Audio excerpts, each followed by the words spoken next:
Hey, what is up, everyone? It's Action Predator here, and I have some Battlefield 3 beta for you. This is Monday. I'm recording all three videos today.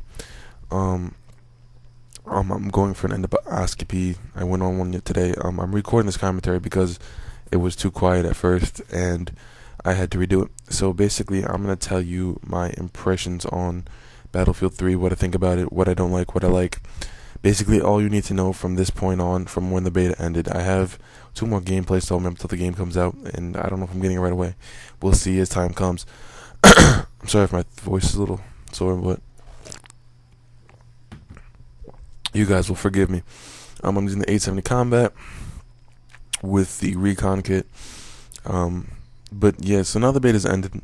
I leveled off at level 20 out of 100. I mean, out of 50. What am I saying?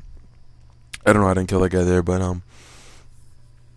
the beta was fun. I'm not gonna lie. I mean, it wasn't something that where Action Shell Shark said, "Should I download it?"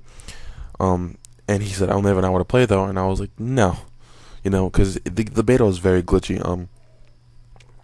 There were a lot of points where you would spaz out, running problems. It basically felt completely 100% like an alpha. If they would have showed me an alpha in the beta, I would literally not be able to tell the difference with this game. Gears of War had a beta where there weren't many bugs. That's what a beta is. An alpha is a very buggy version. A beta is supposed to be a polished version that is close to finished, but just needs to be double checked for bugs and to test out weapon balancing, and that was not done. But as far as Battlefield 3 goes, it has a completely different feel from any other Battlefield I've ever played. It is very fast paced. At first glance, I thought it looked a little bit too sci-fi with the pads, but that was on PC and that was for the alpha with the HUD and whatnot. But playing it looks really nice. I got to the point where I played Black Ops like the first time in weeks, and I was trying to spot people. So, and look at this. People say shotgun suck in the game. He didn't even know I'm here. Get your ass down, and I get killed from behind. But it seems to be like the medic kit or the assault. This assault kit with the they switched off the assault and then the medic kit from Battlefield Bad Company 2, and I don't like the change that much. I mean, it seems like the assault kit's very, very powered in this game, because you are very mobile. You can heal people. The hit detection on the fibs, however, aren't that well, so it kind of they have to patch that. But I mean, not a lot of people are defibbing and reviving, which is nice because that means that DICE had this little thing in their head saying, all right, if they give them assault rifles, not a lot of people are going to remember that they have defibrillators. There's times where I don't even remember it, and that's not us being bad players. That's just the motive or the head the thinking of having an assault rifle and a defibrillator. The LMG class, however, in my opinion, is very underpowered. The LMGs, the iron sights are pretty bad for the American side, and they are very slow. I mean, people don't use the ammos when they're using them. I'd rather have a shotgun and use it, or the UMP. But when you can do that, I just haven't. I didn't get a chance to try it because of the fact that it wasn't that helpful. But I mean, when it comes down to it, when you're playing squad on squad, which we weren't able to try because squads were broken, I feel like it might do a little bit better, but it wouldn't be like something crazy huge, something very, very needed, because an LMG is nice and all, but for the medic, being slow and being that slow guy is what you envision of a medic, and I thought he was dead. But it turns out that being support and being laid back was something that they meant to keep that mobile spawn backwards, and it really didn't help that much. I mean, the class is very, very not efficient enough. I mean, probably it'll change. Then to the engineer class, very, very agile and strong, but the RPGs take a second. I guess they don't want a shooting truck stuff on the back. I mean, using any type of launcher, it took a second. They have a Stinger. We can switch to air class. They took a second to launch off. I don't know why. I kind of don't like it. It kind of makes it a little bit harder to destroy buildings. Basically destroy anything or kill anyone with it. I thought it was RPG's fault, and then I realized, these are now long-ranged weapons. But other than that, all the SMGs are really nice. The PP2000 seems to be a problem. It seems a little bit strong, but we might see how it ends up balancing out. The UMP is I love the UMP. It's my favorite gun so far, other than the G36, which I've used, but I haven't unlocked. But, a lot of the weapon kits, because you have all-purpose weapons in this game, it's a POV, I forgot what they're called. I forgot what it stands for.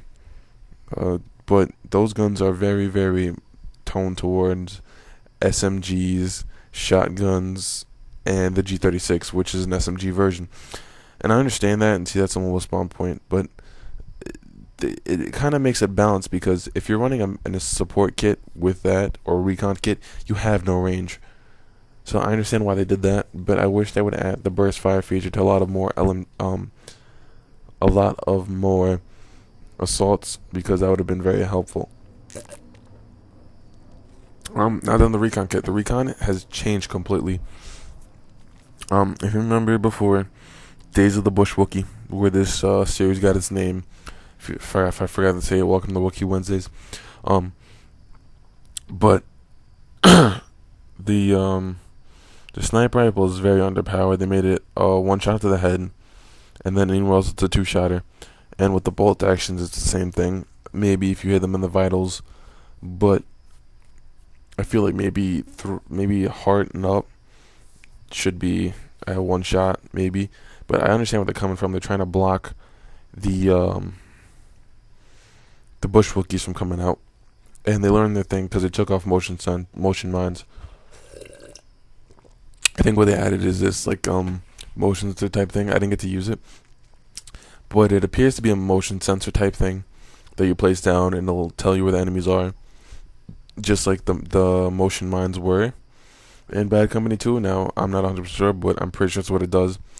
And they do have mortars, and they do have this thing called a mobile spawn point, where where you start off with it, and instead of getting the motion mines, you get this thing where you get to place it down, and your teammates on your squad, it comes up and it says mobile spawn point, and they can spawn on this. So you don't have to have someone sitting back. You can always have that one area, and it's nice and all, but it basically keeps the sniper from not being aggressive. So they're trying to push the recon kit to be somewhere where you're staying back, but you're still moving up with the team at the same time. You're not going to be back in your spawn the whole time. You're going to want to push up and help your team, which is nice, and that way it gives them an option to keep moving up. Now with the shotgun, this class is very, very strong, mainly because of the fact if you can have mortars. I don't know, I haven't unlocked mortars yet. I think you can have mortars and the mobile spawn point. So with a shotgun or anything like that, it'd be a really strong class, because you can push up, lay a spawn down, blow up some buildings and whatnot. So here I'm using the M4. But other than that, the jets aren't very air to ground combat friendly. They are air to tank friendly a little bit, but other than that, you can't. The gun on them is very weak. It takes a while to unlock, even on the beta, where it's a lot easier to unlock stuff. But they look very, very nice. The graphics are amazing in the jets. And I wasn't crazy psyched about the jets in this game, and the tanks, but after watching some PC, I'm not kind of worried about it. I'm kind of feeling kind of neutral. Kind of liking it. Am I psyched for this game? Yes and no. On the beta, these games were 27 minutes long, 20 minutes long, extremely longer than Battlefield Bad Company 2, but the game was action-packed, even though it was just one map. Caspian Borders on the PC, however, were these long, drawn-out games, and it's still early on in the game, so that makes no sense, but whatever. They still have some tweaking to do with the spawn killing, because apparently you can still spawn kill. I've done it. I do it a couple in this game. But it's whatever. You gotta get used to it. It's a whole different game. And just like any of the series, you have to adapt to the game. Um, but yeah, I mean, I've used the battle log feature that is in the game, which is basically like when you go in the game, it's sort of like a Twitter where it tells you what your friends are doing, what your friends unlocked, what your team is doing, all this random crap. Um, but it's sort of unnecessary. You run your whole PC off of that, looking for games. But you can view your KD. You could set up your clan, your platoon. All you can change your dog tags, change your clan tags, all from this one website. I don't think that's gonna be in retail, but I hope it is, because if you can't change your clan tag, I mean, and dog tag, it's gonna be stupid, because no one's gonna change their clan tag and dog tag other than the serious Battlefield gamers, which is decent. I mean, but they need to basically do that, because if they don't, it's gonna be stupid as hell, and no one's gonna do it. And it's gonna be a wasted feature that was really nice. I mean, I liked being able to sort of just change my dog tags on the go. I mean, I like changing my dog tags and have them custom, but no one else is going to do it. There's no point in killing anyone. I mean, I've ran into maybe one person out of the whole beta, other than me, who had a custom dog tag. The dog tag killing features, they're pretty nice. I mean, they're not over the top. Some of them are annoying, like, what the hell's going on, and then you're dead. Sometimes killing people is a little bit stupid, but here I get a little cheeky in the spawns, and I think they're going to change this. I mean, they might not, because Battlefield is a team game, and so this is like your little team thing to get out of there. Like, they're going to pick us off one by one. Sorry, I keep drinking water because my throat's killing me. This is the third commentary I am doing today. Yes, that's how much I love you guys. Yeah, so we're just inviting everyone to the game because we're trying to get people in here, because people get kicked, and the beta was very inaccessible. I kind of like the way the game ends, though, but other than that, the only thing this game is missing, really, is probably some DICE being a little bit more supportive of their beta, and I don't know, maybe a pre-game lobby where I can leave without losing my win streak, because the only way to get a win streak in this game right now is to literally basically just play all night and never lose a game, because you're not going to get those 200 game win streaks unless you play for hours and hours on end. Mainly due to the fact that you have to go into the next game, have it start before you can leave. I think you can leave before, maybe, and keep it, but whatever. So this game's wrapping up to end. I'm not going to keep you guys any longer. This is Action Predator. Sign out.